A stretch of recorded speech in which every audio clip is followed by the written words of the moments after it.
Ilang sekretary na po ang nagpalit-palit sa ating gobyerno, ni isang DOH secretary wala raw pong pumunta raw para bumisita. Para makita sana nila ang tunay na kalagayan ng mga pasyente doon. Ginisa ni Senador Raffy Tulfo ang mga kasalukuyan at nagdaang opisyal ng Department of Health at iba pang ahensya ng gobyerno dahil sa kapabayaan nito sa National Children's Hospital. Nakalunos-lunos na anya ang kalagayan ng mga pasyente at ng pasilidad. Tila naibulsa na daw ang pondo para sa naturang ospital dahil hanggang ngayon sira-sira na at overcrowded sa pasyente na imbis na gumaling sa sakit ang mga bata ay mas lalo pa itong nagkakasakit dahil sa sobrang baba ng kalidad ng mga kagamitan at kulang na kulang ang mga medical staff. Hiniling din niya sa kanyang mga kasamahan sa Senado na bawasan ng 2 bilyong piso ang budget ng DNR na hindi naman aniya nagagamit sa tama at ilagay na lamang sa National Children's Hospital na lubos na nangangailangan ng tulong ng gobyerno. Hindi naman maiwasang magkomento ng mga netizens at nakikisimpatya sila kay Raffy Tulfo sa kalunos-lunos na kalagayan ng mga bata sa naturang pagamutan. Hiling nila kay Pangulong Bongbong Marcos na bigyan ito ng pansin. Today, as part of my advocacy for the youth, I visited the National Children's Hospital and the Philippine Children's Medical Center. November is National Children's Month, and yesterday, November 20, was National Children's Day. Actually, even before I became senator, I visit these hospitals because more than anyone, the children in these hospitals need all the help they can get. They are the most helpless sector in our society. And today, I clearly saw the sadness and sorrow in the faces of these innocent angels, reflecting the pain and suffering they're going through in the first few moments of their lives. Ang bigat po sa dibdib makita itong mga bata na may malulubhang sakit, leukemia, stomach cancer, pancreatic cancer. Napalabas po ako ng kwarto dahil di ko na po matake ang kalagayan ng isang bata doon.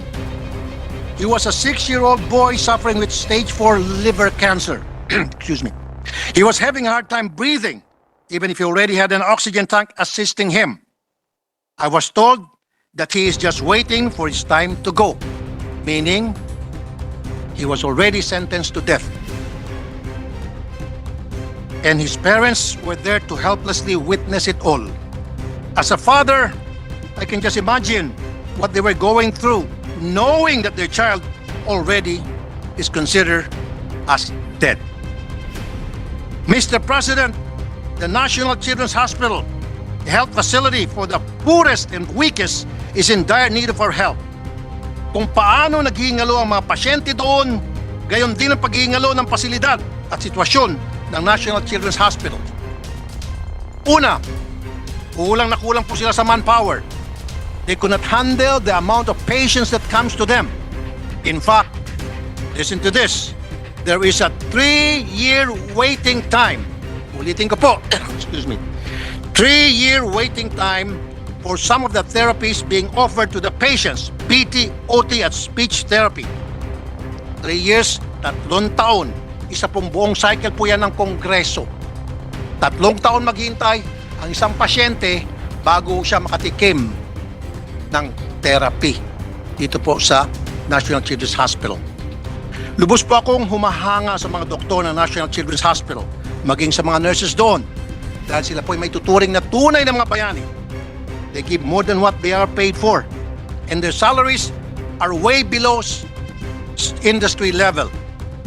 Ang 2 buwan na sweldo ng mga PT at pampublikong ospital ay kinikita lamang po nila sa 2 linggo sa private practice.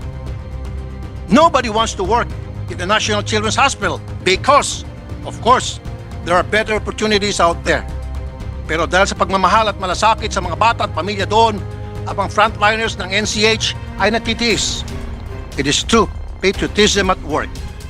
Second, the facilities are also below standard. The building is dilapidated. Ang mga pagtakip nila sa bintana ay plywood.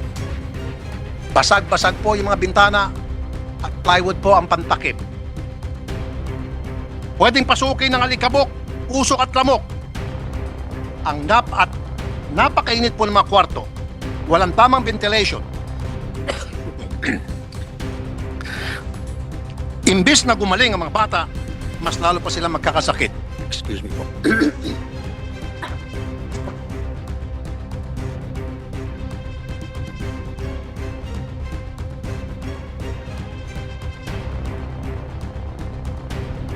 Excuse me, Mr. President. The equipment that they have are outdated and lacking. What kind of parents are we to these children? Their therapy rooms are very small. Just imagine po, kung nakikita nyo po, yan. Halos kalahati lang po yan ng public CR po natin dito sa Senado. How can several children have adequate therapy if they are cramped? According to the doctors there, ideally, the entire floor should be for therapy. But they're reduced to that one room for all patients. So instead of getting therapy 2 to 3 times a week at the hospital, the parents are just instructed to continue the therapy at home. Ang nangyari, do it yourself. Ang medical attention na nabibigay sa mga bata. Mr. President, the situation of the National Children's Hospital when I visited them before I became a senator has not improved. Lalong lumala pa po. I'm wondering what has happened to their budget. Their budget has increased, but is it being spent well? Will it be spent well? I want to know that we are watching what they will do with the budget of the National Children's Hospital. Actually, hindi naman po talaga nag-increase ang budget ng National Children's Hospital. On the other hand, I would like to commend the Philippine Children's Medical Center for the service that they are giving the children. There is even an ongoing construction to expand the facilities. I salute the management of PCMC. They're on the right track. So I would like to highlight the stark contrast between the two hospitals. The fact that PCMC is doing a good job, there's something wrong with the system of the National Children's Hospital. Actually, there's nothing wrong with the system of the National Children's Hospital. What is wrong is the way the government handles this hospital, the way that the kind of help this hospital is being treated, the way, the kind of help that they must receive from the government. I think that's what the problem is. I would like to call on the DOH to strengthen the education of parents, particularly mothers, when it comes to parental and pregnancy health care. Bilang kulang po tayo sa resources upang maalagaan ang mga batang may sakit at top priority would be prevention. We should double the information campaign for mothers regarding their lifestyle and diet when pregnant to prevent ailments caused by poor health during pregnancy. Ang laking pera po matitipid ng mga Pilipino kung ang mga sakit ng mga kabataan ay mapipigilan. And I would like to echo the advocacy of our dear Senator Pia Cayetano for breastfeeding. This is the number one defense of our children against sickness because it is the best source of immunization for the newborn. While we have programs already for breastfeeding education, we must make sure that illness are implemented in the barangay level para makarating talaga sa ating mga nanay pati sa mga tatay na nag-aalalay sa ating mga breastfeeding mothers. At bago po ako magtapos ng aking talumpati, pagdating po sa period of amendments, I will request na bawasan po ang budget ng DNR na meron pong 12 billion pesos ang Office of the Secretary at 2 billion doon akin pong ilalakad at ilalaban na may transfer po sa Philippine National Children's Hospital na mas nangangailangan ng tulong. Sana po ang ating mga taga DOH, ang ating mga taga DBM at maging ang ating mga otoridad, my esteemed colleagues in Congress and Senate, I invite you to visit this hospital. Dahil nung makausap ko po sila, wala raw pong nagbibisita sa kanila ng mga opisyal ng gobyerno. Marami na pong bumibisita sa Philippine Children Medical Center. Marami pong sumusuporta doon. As a matter of fact, I was told na recently they received 100 million pesos assistance fund from the government. Meron silang malasakit center. In fact, my brother, Secretary Erwin Tulfo, before he became secretary, nag-donate ng 4 million pesos. Marami po mga donor ang PCMC, which I really appreciate. Pero sa National Children's Hospital, wala.